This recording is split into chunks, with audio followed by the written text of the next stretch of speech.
이제 구강, 원운동과 회전운동이 거의 끝나갑니다. 우리 지난 시간에 각운동량 보존 법칙을 배웠죠. 나머지 회전운동에 대해서는 크기를 갖는 물체, 강체의 회전운동에 대해서는 10강에서 더 계속됩니다. 그리고 구강의 나머지 시간은 케플러 법칙, 케플러 법칙이 행성 운동에 대한 법칙이죠. 이 케플러 법칙이 바로 뉴턴으로 하여금 뉴턴 역학을 시작하게 만든 것이죠.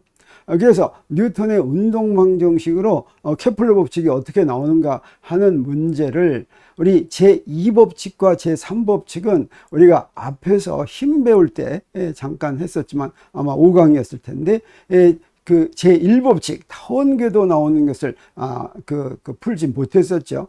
그때는 아직 우리가 준비가 덜 됐다고 그랬습니다. 이제 우리가 준비가 돼서 그걸 하려고 하는데 먼저 지금 오늘은 중심력을 소개하고 행성의 운동과 중심력 이걸 가지고 우리 설명을 하겠습니다. 중심력은 구심력과 비슷해 보이는데 조금 다릅니다. 구심력은 뭐였습니까? 센트리피탈 포스라고 불리는 구심력은 원운동을 하게 하는 힘이었죠. 그래서 항상 원운동을 하도록 그 원의 중심을 향하는 힘이었습니다. 근데 중심력은 센트럴 포스라고 부르는 힘으로 중심력의 정의는 어떻게 되냐면 힘의 방향이 항상 정해진 한 점을 향하는 힘입니다. 그래서 원운동을 할 필요는 없습니다. 어떤 한 점을 향하면 되겠습니다. 예를 들어서 이런 경우 있습니다. 지금 어떤 물체가 이렇게 회전 운동을 하고 있다고 한다면 이 물체에 작용하는 힘이 항상 어떤 한 점을 향하고 그 점을 원점으로 정하면 좋겠죠. 그래서 힘의 방향이 항상 향하는 정해진 점이 원점으로 정해 놓을 것 같으면 그 방향, 원점을 향하는 방향이 바로 어떤 방향이냐면 그 구좌표계에서 R 햇 방향이죠. 그래서 이 R 햇 방향이 바로 중심력을 표시하는 그런 이제 방법이 되겠습니다. 그러면 우리 이제 행성의 운동은 태양과 행성 사이의 만유인력에 의해서 하는 운동이죠. 그래서 우리 두 물체의 운동인데 두 물체의 운동은 어떻게 기술하면 좋냐면 질량 중심의 운동과 상대 좌표의 운동 이렇게 나누면 좋습니다. 그래서 먼저 두 물체의 질량 중심 운동을 보겠습니다.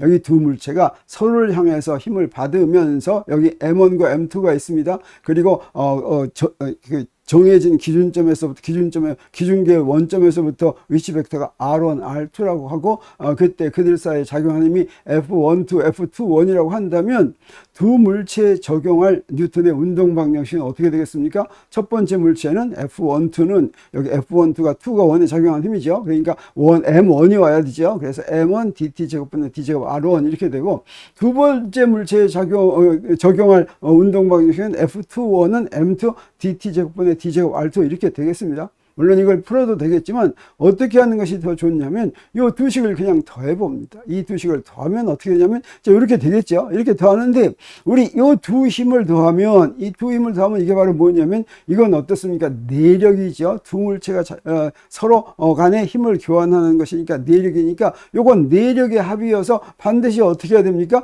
0이 되죠. 다시 말하면 F21은 F12의 반작용인 셈이죠. 그래서 두 개를 합하면 0이 되는 거 우리가 알 수가 있습니다.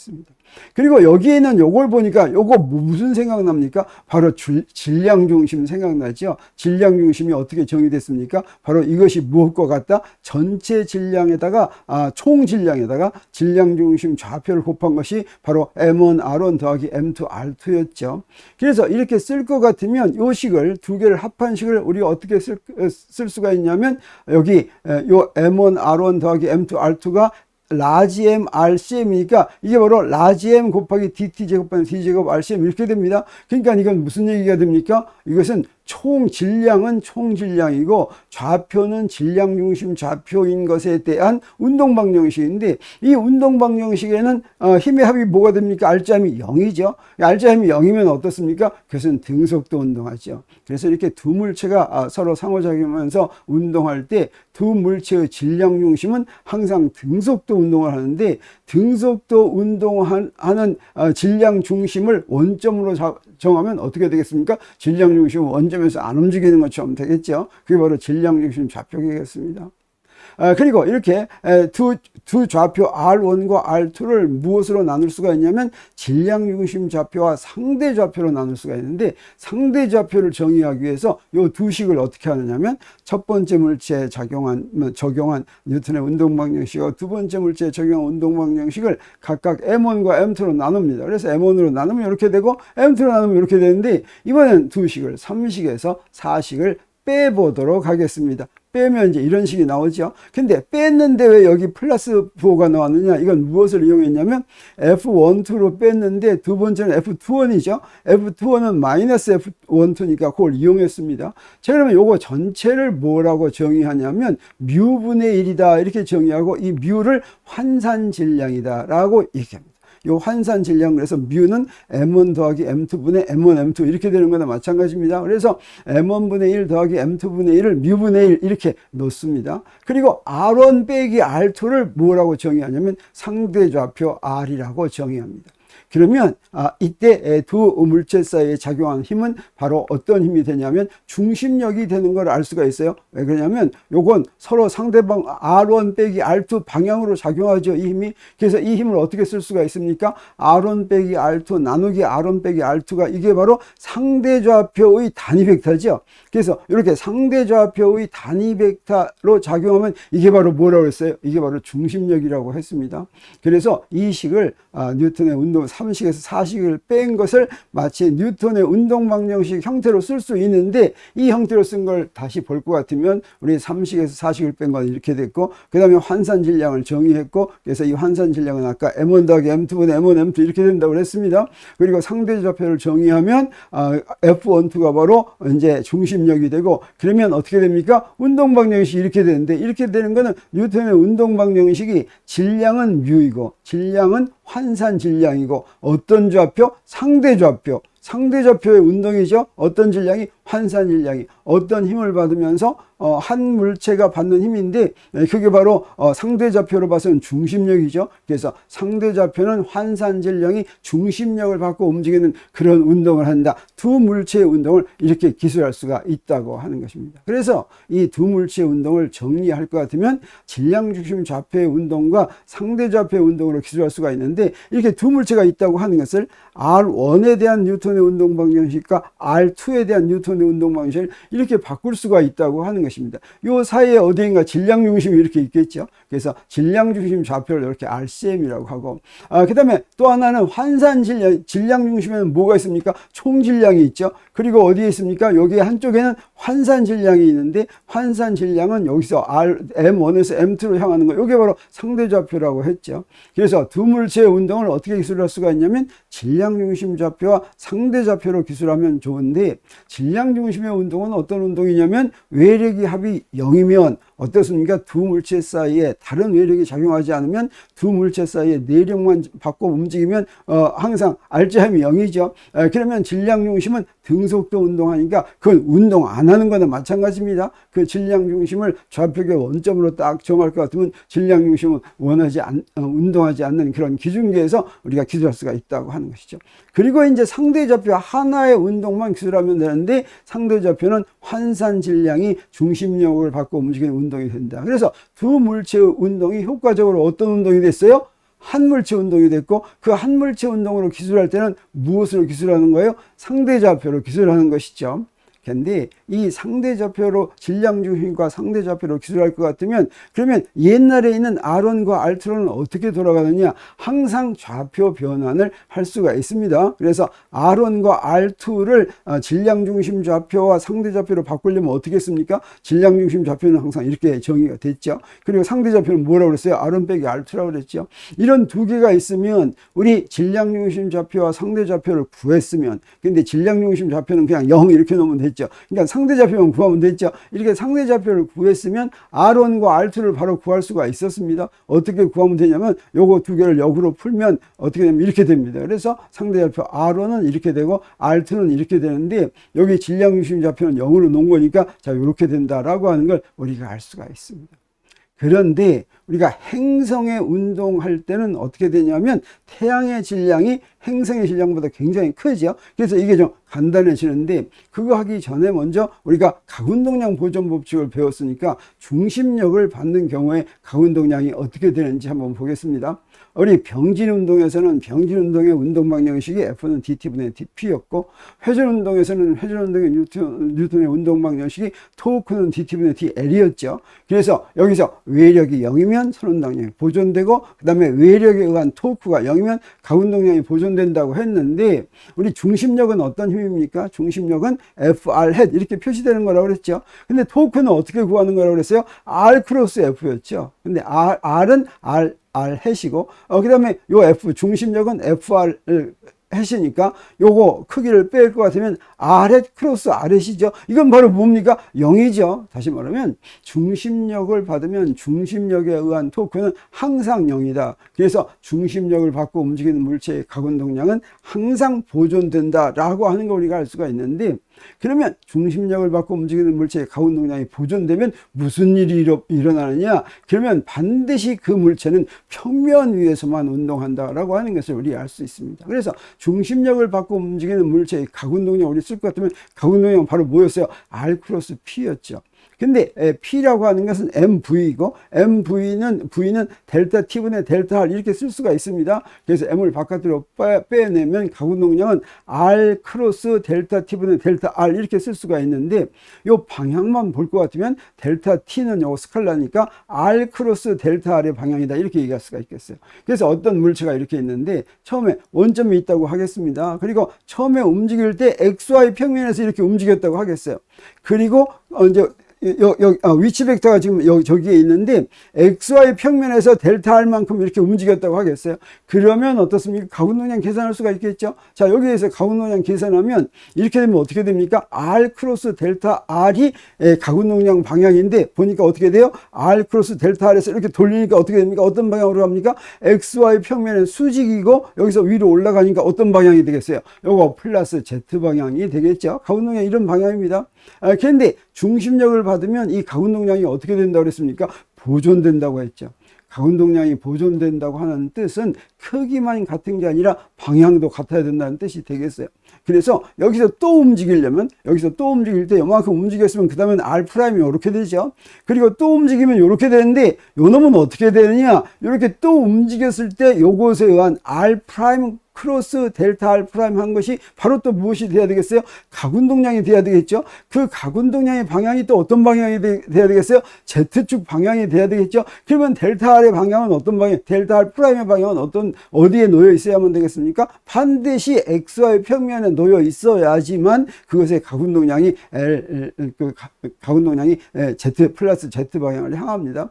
그래서 이 얘기는 뭐냐면, 여기서 움직일 때는 반드시 XY 평면 내에서만 움직여야지 각운동량의 방향이 이제 보존된다, 변하지 않는다라고 하는 걸 우리가 알 수가 있겠고, 각운동량 방향이 일정하게 유지되려면 물체는 평면 위에서만 운동해야 된다라고 하는 걸 우리가 알 수가 있습니다. 자, 그러면 이제 행성들은 평면 위에서 운동한다라고 하는 것을 행성들은 중심력을 받고 각운동량이 보존된다는 데서부터 알았습니다. 그리고 이제 구체적으로 행성과 태양 사이의 운동을 보겠어요.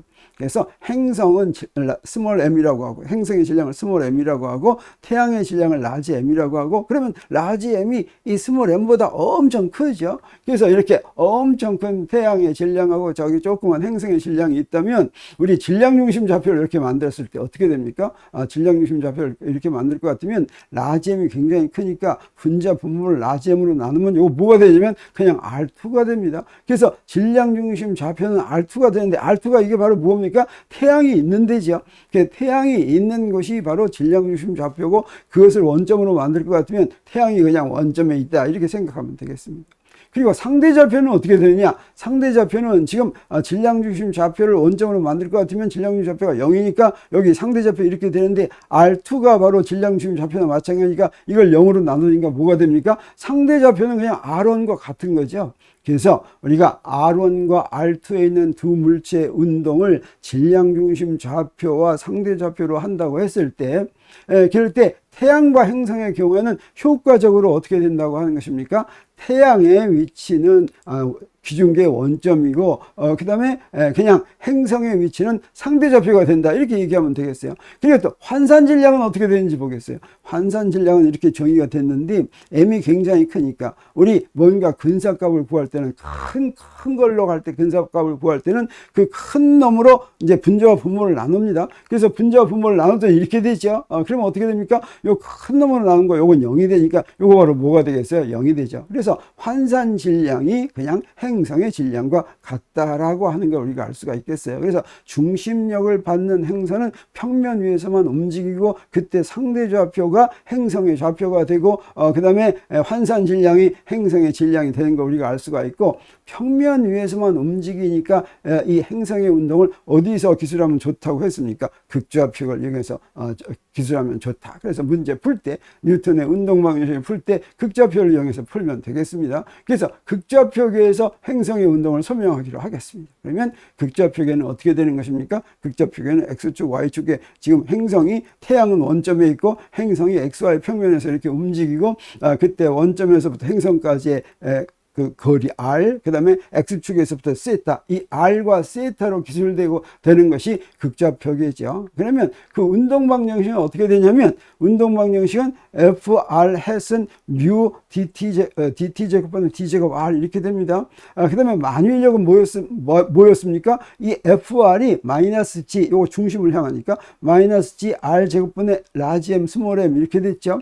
그리고 극좌표계의 가속도, 이거 우리가 앞에서 4강에서 우리 다 구한 것이죠. 극좌표의 가속도는 이렇게 R 성분은 이렇게 되고 세타 성분은 이렇게 된다고 하는 것을 우리 알았으니까 이걸 이제 이용하는데 여기서 우리 이런 dt분의 d 이렇게 쓰면 복잡하니까 뭘 이용했습니까? R 더블 덧, 세타 덧 이런 거 이용했죠. 이게 어떤 것의 약자입니까? R 더블 덧은 R 덧은 dt분의 dr, R 더블 덧은 dt 제곱분의 d 제곱 r, 그 다음에 세타 덧은 dt분의 d 세타, 세타 더블 덧은 dt 제곱분의 d 제곱 세타 이렇게 되죠. 우리가 요 간단하게 표시할 때 도수로 표시할 때는 시간에 대해서 미분한 거, 그 다음에 프라임으로 표시할 때는 위치에 대해서 미분한 것으로 약속을 하고 이용을 합니다. 자, 그러면 행성에 대한 운동방정식이 어떻게 되냐면 우리 아까 한 거 요걸 이용하는데, 자, 여기서부터 운동방정식을 쓸 것 같으면 여기다 다 대입합니다. 다 대입하면 어떻게 됩니까? 여기 중심력은 저거 마이너스 gr 제곱분의 mm이 되고 그 다음에 dt 제곱분의 d 제곱 r은 이렇게 돼가지고 이렇게 됐죠. 그래서 풀어야 될 미분 방정식은 성분별로 푸는 거죠. 이렇게 됐으니까 먼저 풀어야 될 미분 방정식이 R 성분은 어떻게 됩니까?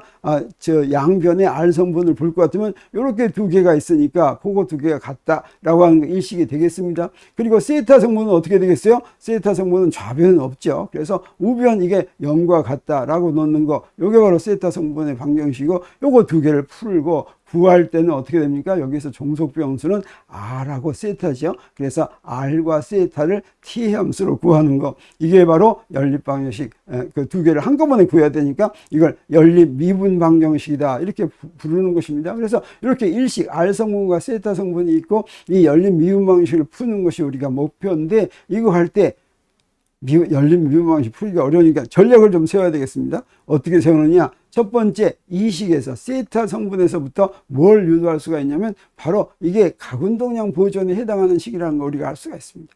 그러면 각운동량이 보존된다고 하는 건 각운동량은 일정이다라고 하는 거죠. 근데 각운동량의 크기를 극좌표계로 표시하면 이렇게 됩니다. 요거 일정이라고 이렇게 놓으면 그러면 여기서부터 뭘 표시할 수가 있어요? 세타 돛을 R만으로 표시할 수가 있죠. 그래서 세타 돛을 뮤 R 제곱분의 L, 그래서 일식의 세타 돛에다가 이걸 대입할 것 같으면 어떻게 됩니까? 일식이 R만의 식이 되는 거죠.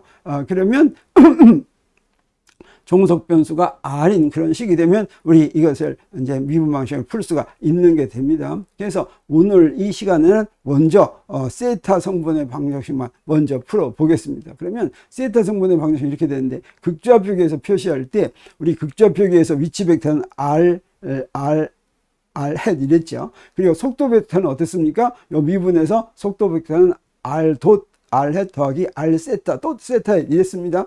그러면 각운동량은 L 크로스 P인데 R 크로스 P인데 요걸 요 성분으로 표시할 것 같으면 자 이렇게 되는데 뮤 R 위치 벡터 곱하기 속도 벡터인데 이걸 그대로 대입하겠어요. 그래서 r hat 곱하기 크로스 r 닷 r hat 더하기 r 세타 도 세타 hat 그럴 것 같으면 어떻게 됩니까? r hat 크로스 r hat은 0이죠. 그리고 뭐만 남습니까? r hat 크로스 세타 hat만 남습니다. 그리고 그 앞에 있는 건 뮤 r 제곱 세타 돛이죠.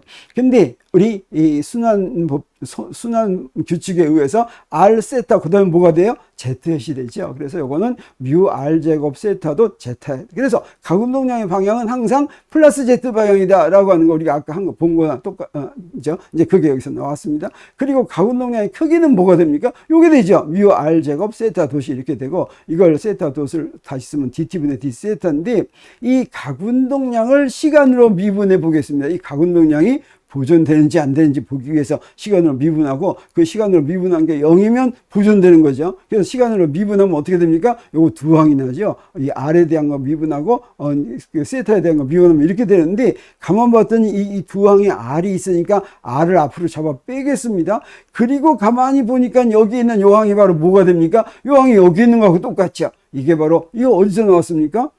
뉴턴의 운동방정식, 행성에 적용한 뉴턴의 운동방정식에서 나왔죠. 그래서 뉴턴의 운동방정식의 세타 성분은 우리한테 뭘 알려줍니까? 각운동량을 시간에 대해서 미분하면 0이다라고 하는 걸 알려주고 이건 바로 무슨 얘기예요? 각운동량이 보존된다라고 하는 걸 알려준다고 하는 거죠. 근데 우리가 5강에서 우리 뉴턴의 운동방정식을 행성에 적용하면서 아직 각운동량을 배우지 않았기 때문에 세타 성분을 풀 때 어떻게 했냐면 그리고 케플러의 제2법칙이 바로 면적속도 법칙이었죠. 그걸 바로 우리가 얘기할 수가 있었습니다. 여기서 이제 그 행성이 이렇게 움직인다고 한다면 어떤 게 타원 궤도를 돈다면 꼭 타원 궤도가 아니어도 좋죠. 그래서 원래 처음에 여기 있던 놈이 이제 움직입니다. 그래서 요 R 위치 벡터가 여기 있던 놈이 여기까지 이렇게 움직일 것 같으면 이게 바로 쓸고 간 넓이죠. 그래서 dt 동안에 d 세타만큼 가면서 쓸고 간 넓이 ds는 우리 어떻게 계산할 수가 있냐면 삼각형의 넓이로 계산할 수가 있습니다. 요 높이가 r d 세타라고 생각하고 밑변이 r이라고 생각할 수 있어요. 그러면 ds는 뭐가 되냐면 2분의 1 r 곱하기 r d 세타 이렇게 되죠. 다시 말하면 2분의 1 r 제곱 d 세타 이렇게 됩니다. 요게 바로 짧은 시간 dt만큼 갔을 때의 면적이 되겠어요. 그럼 면적 속도는 바로 뭐냐? 면적 속도는 이걸 dt로 나눈 거죠. 그래서 dt로 나누면 2분의 r 제곱 dt분의 d 세타인데 요게 바로 면적 속도 람다라고 이렇게 놓겠습니다. 그래서 요걸 면적 속도 람다라고 놓으면 면적 속도가 바뀌는 비율 요걸 t로 미분하면 되겠죠. 그래서 dt분의 d 라지 람다를 할 것 같으면 요 가운데 있는 걸 미분합니다. 그래서 2분의 r 제곱 dt분의 d 세타를 미분하면 뭐가 나오냐면 이렇게 나오죠. 근데 요것도 가만 보니까 어떻습니까? 여기 어디 있습니까? 이게 5강에서 한 겁니다. 저기 있는 거니까 이게 바로 0이다 라고 하는 것이고 우리가 5강에서 뭐라고 얘기했습니까? 이게 바로 면적 속도를 시간으로 미분하면 0이기 때문에 면적 속도가 일정하다, 즉 람다가 일정하다 라고 한 것이죠. 이게 바로 뭐였어요? 케플러의 제2법칙 면적 속도 법칙이었습니다. 그래서 우리 뉴턴의 운동방정식의 세타 성분 이게 있는데 오늘 이 시간은 이걸 무엇과 연관해서 봤냐면 각운동량의 시간 변화율과 연관해서 봤습니다. 그래서 각운동량의 시간의 변화를 이렇게 되는데 이 두 개를 비교하니까 요게 0이구나 라고 하고 여기서부터 각운동량이 보존된다는 거 알았죠. 그리고 우리 5강에서는 이거를 면적 속도가 바뀌는 비율로 봤죠. 그래서 면적 속도가 바뀌는 비율도 역시 요게 0이구나 라고 하는 걸 알아가지고 면적 속도가 일정하다라는 걸 알았는데 그러니까 사실은 우리 케플러가 뭔지 모르고 그 자료 하나하나 가지고 전부 알아낸 거 면적 속도가 일정하다고 알아낸 게 이게 바로 무엇 때문입니까? 각운동량이 보존되기 때문이죠. 그리고 그렇게 열심히 하지 않더라도 어떻습니까? 뉴턴의 운동법칙만 알 것 같으면 그러면 물체가 중심력을 받는다는 것만 알 것 같으면 각운동량은 바로 보존돼. 그러면 면적 속도는 바로 일정해 라고 하는 걸 우리가 알 수가 있겠죠. 이게 바로 뉴턴의 운동법칙의 위력이고 그리고 케플러 법칙이 왜 나오게 됐는지를 뉴턴의 운동방정식이 그대로 잘 설명해 준다고 하는 걸 우리가 알았다고 하는 것입니다. 자, 그러면 이제 9강의 마지막 다음 시간에는 우리 타원궤도를 한번 구해 보겠습니다. 다음 1시간에 할 수 있을지 1시간 더 해서 2시간 할 수 있을지 모르겠지만 우리 타원궤도를 한번 직접 풀어서 구하도록 하겠습니다. 오늘은 여기서 마칩니다.